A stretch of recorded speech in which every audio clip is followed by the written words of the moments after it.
21. decembra 2023 so se trije učenci 4. B, 5. B in 6. B razreda pod mentorstvom Maje Kuzma Ganič in Staše Strgar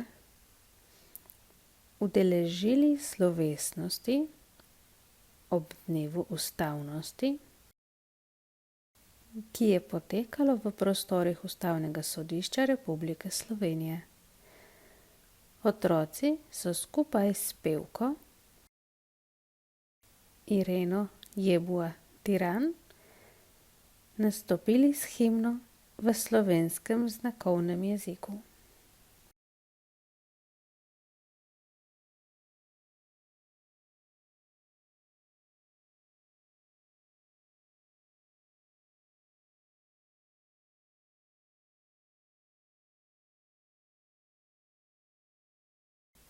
Nastopati na tako pomembnem dogodku je res posebna čast.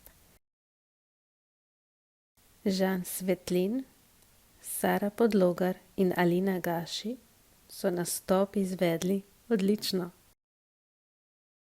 Slovenska himna v Kretni ljudi ni pustila ravnodušnih in marsikdo si je na koncu obrisal solzo. Po himni je predsednik Ustavnega sodišča Matej Accetto v znakovnem jeziku nagovoril zbrane.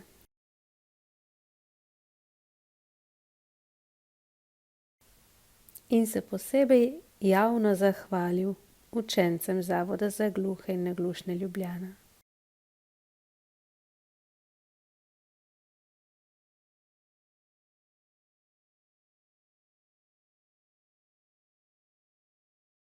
Kako se je pa predsednik naučil znakovnega jezika? Naša sodelavka Marjetka Kulovec je namreč predsednika za ta namen naučila nekaj kretanj, ki jih je predsednik odlično odkretal na slovesnosti.